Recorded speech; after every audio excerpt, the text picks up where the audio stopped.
Good afternoon, good morning in the United States, and good evening in Asia. It's a great pleasure and honor to welcome the new Federal Chancellor of Germany, Olaf Scholz. Mr. Chancellor, you can imagine there's great interest to listen to you at this traditional Davos Agenda Week, where at the beginning of the year we try to provide a state of the world message and also define the priorities for the months ahead in 2022. And you play a particularly important role this year, not only as the Federal Chancellor of Germany, but also as the chairman of the G7 community. Mr. Chancellor, you have started your mandate with an extremely ambitious, but in my opinion also realistic, transformation program, and I should add a necessary transformation program for Germany, mainly with the pillars of decarbonization, with very ambitious objectives already for 2030, and also, of course, the digitalization of the German economy. As I mentioned, you have at the same time the responsibility for the G7, and you have started under, I would say, certain difficult circumstances. I refer, of course, to the political situation, particularly related to what we see now in Europe, in Ukraine, and also with the burden of moving Germany out of the COVID-19 crisis. So, a lot to be discussed, Mr. Chancellor. The floor is yours.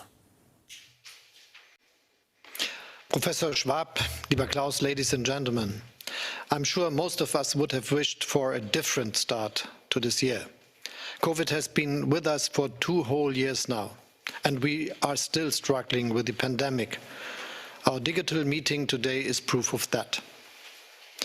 So obviously I can't avoid mentioning COVID in my remarks, but I will try something that Germans are not particularly famous for, being optimistic. And combined with the inevitable dose of German caution, I hope to give you a realistic assessment of both the opportunities and the challenges that we are facing, and hopefully some ideas on how to deal with them. Working together, restoring trust.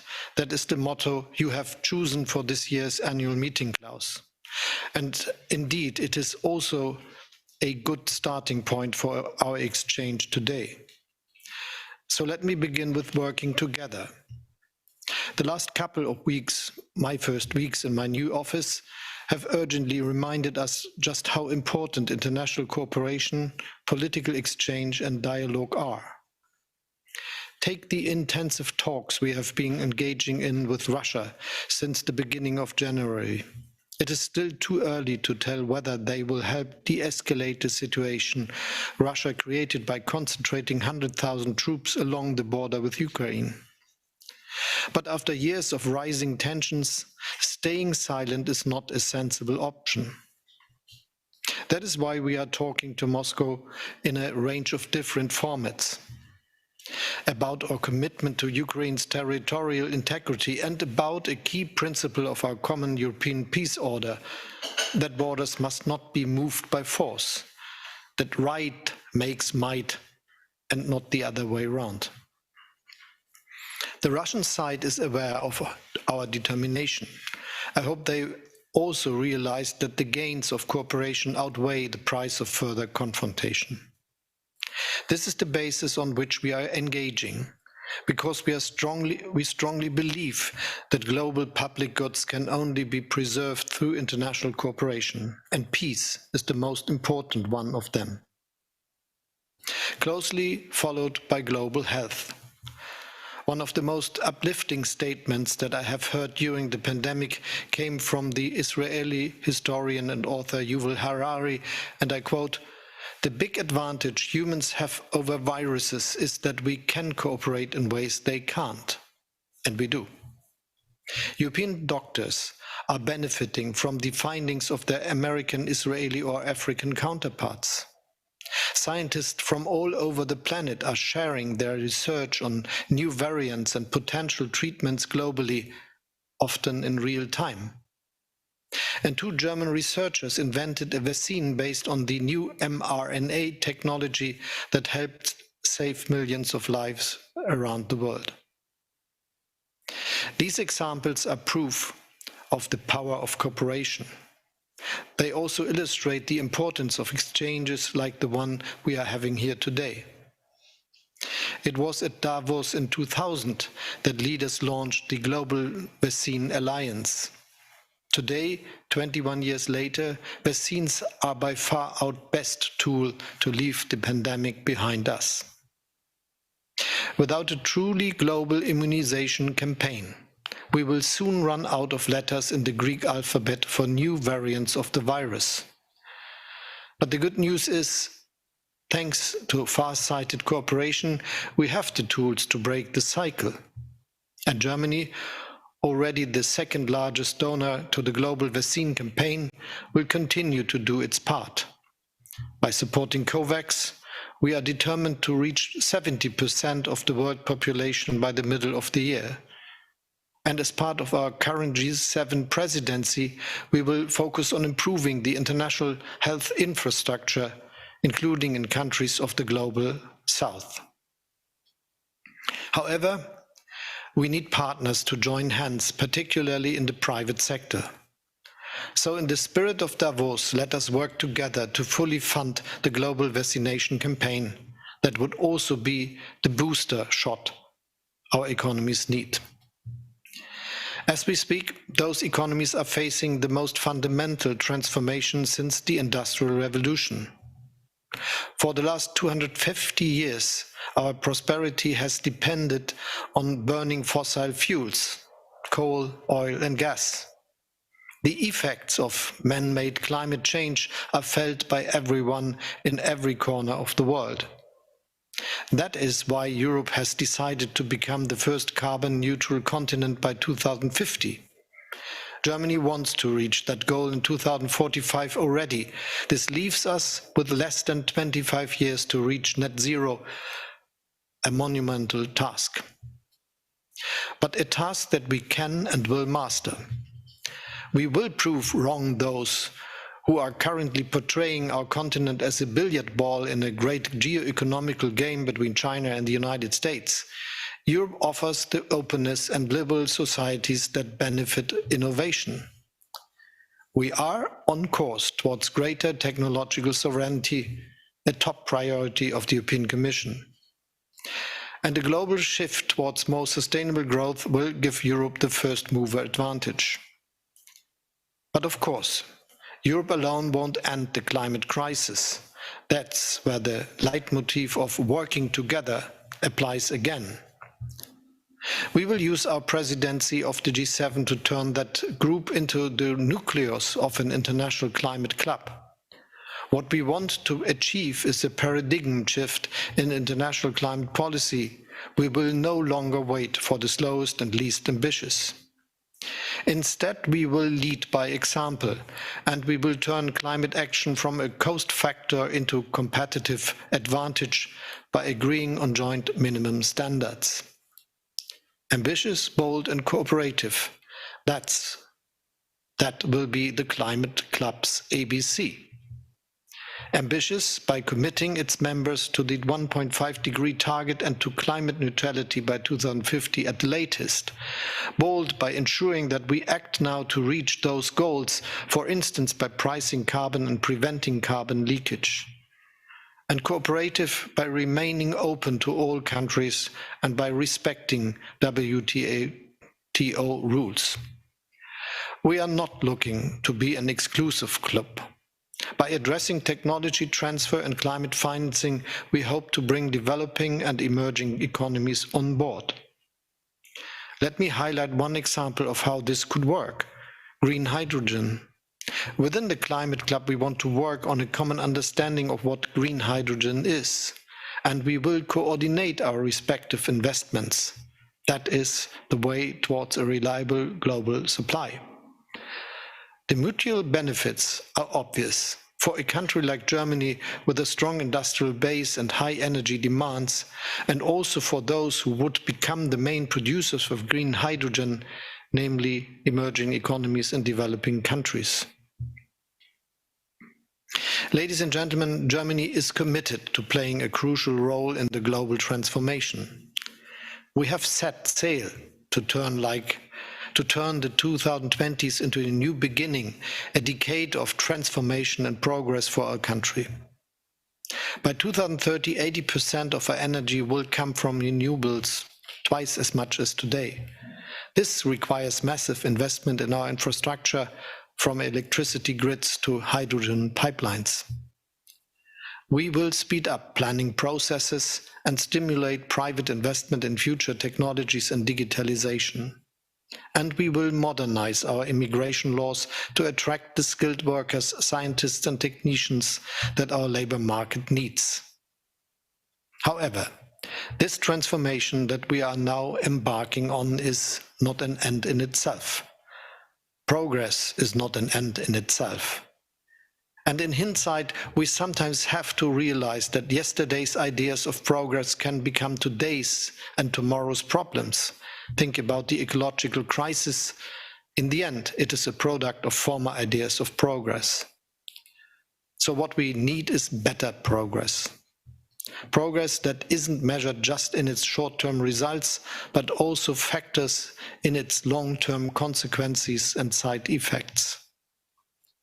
Progress that addresses the concerns of all of our citizens, because we know that change in a democracy only works if it is by the people and for the people. This is precisely where the second part of today's theme comes in, restoring trust. The sheer magnitude and simultaneity of globalization, digitalization, and climate adaptation leaves many citizens worrying. Will their well-paid jobs move away?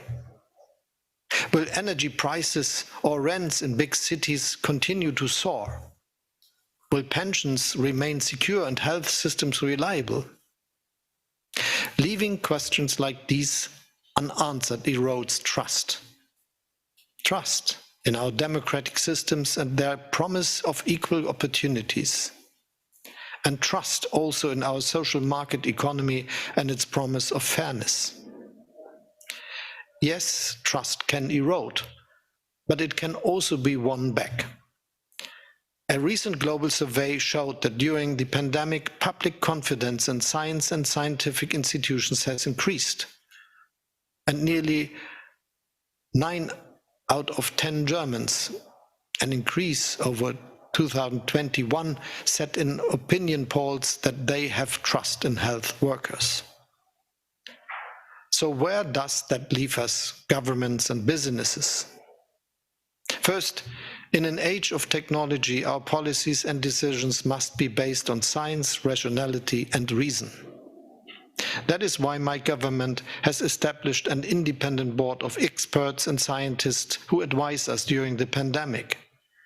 And when their credibility is attacked by a small but loud and radical minority, it is our duty to defend them. Second, citizens demand explanations for the changes our decisions are making to their lives. If we, as political or economic leaders, do not explain our decisions properly, people will look for explanations elsewhere. Politics is will, the great Swedish Prime Minister Olaf Palme once said. Will and communication, one must add, in today's digital world. And finally, we must not allow technological innovation and growth to be decoupled from social progress. On the contrary, only a society of mutual respect will stay united through the epochal changes that lie ahead. Social justice and equal opportunities do not stand in the way of transformation. They are necessary preconditions that make transformation work. I know that many of you share this view, and that for me is another source of optimism. Ladies and gentlemen, my hope is that we can maintain and build on that unity. Some will try to tell us that dialogue and compromise are signs of weakness. Some will try to pitch climate action against prosperity. Some will argue that social progress hampers economic growth. And some will try to divide us into cosmopolitans and regular citizens anywhere and somewhere rich and poor. But the truth is, the progress we want, better progress, will only be possible if we overcome these divisions. Working together is the way. Restoring trust is our goal. Thank you for your attention. Thank you very much, Federal Chancellor. Very ambitious, very comprehensive, but as I mentioned, very necessary program, because we are living in the age of the fourth industrial revolution. We have the chance for a new renaissance if we use all those capabilities in a very responsible way. Now, you mentioned many priorities which you have for your government, and you put particular emphasis on the word trust. If I may add one question here, trust depends also very much from a macroeconomic stable country. How do you see macroeconomic stability in this context of what you just outlined? I see that macroeconomic stability is key for the trust into the future, and this is why we have to work on our goals, and all the aspects have to be followed which are important for this task. So first, we will do a lot for growth, and second, we understand that this growth will only be successful if we, and will be going into the right direction, if we understand that digitalization and fighting against climate change are important for the future. And so these are the most important aspects of our decisions we will have to take. And this is why one of the first activities of the new government in Germany is to make all processes that fast and that successful that we will be able to reach our aims and our goals. And this, I think, is the basis for a good stability in the economic development and for growth. I would agree, and I would also coincide with your view that digitalization cannot be just referred to in the context of industry. It has to be public administration, it has to be the public in general, our schools and so on. If I may have another question, Mr. Chancellor. You didn't refer in your speech specifically to Europe. You made some remarks related to Europe, but Germany is the strongest power inside, economic power inside the European Union. How do you want to contribute during the next 4 or even longer years to a stronger unification of Europe? We are working very hard for getting a better Europe, a better union, to say it like this. And this is absolutely important. The world we will live in the midst of this century will see 10 billion people living there. And knowing this, it is absolutely important that we cooperate within the European Union and that we are working on the necessary success. So this is one of the key tasks of the government, to make Europe stronger. That this is something that could work, we saw and see during this crisis we are living in now, fighting against the COVID-19 pandemic and its economic and social consequences. The European Recovery Programme is a sign of what we can do, and it should be also the idea how we could manage to solve our problems in future if we cooperate in the different fields, may it be defense, may it be foreign policy, may it be the fight against climate change. And so working on European sovereignty and cooperation is one of the key aspects of our politics. Chancellor, thank you. I would like to come back to your presidency of the G7. And you must have already an agenda. I know that, and as you explained, decarbonization plays a big role. But I think also you foresee, and you mentioned it very much, how the G7 could help the developing world to catch up and to have the means at its disposal to deliver its part in order to achieve the Paris Accord or even to do better. Could you share with us some of the specific ideas you have for the G7? We are very happy that we are now able to do our task in the G7 with the presidency, and there are a lot of questions that are to be solved in the international community and where G7 can play an important role. One I already mentioned, it is to fight against climate change. This is a global task which could not be solved just by one country, so we have to cooperate. But if we follow this path, if we do the necessary decisions in our countries, this will have impacts on our industries and our businesses. So there are a lot of debates about how we can give them a certain way of support to exist and survive in a global environment that is not in any case following the same direction.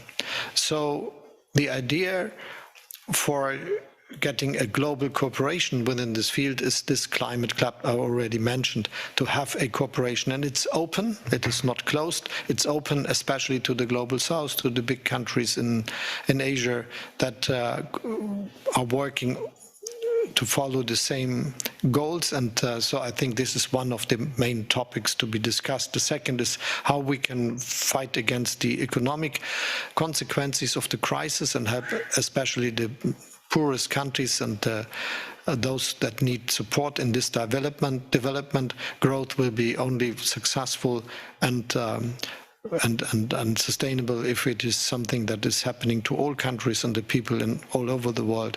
And so this is the second big question.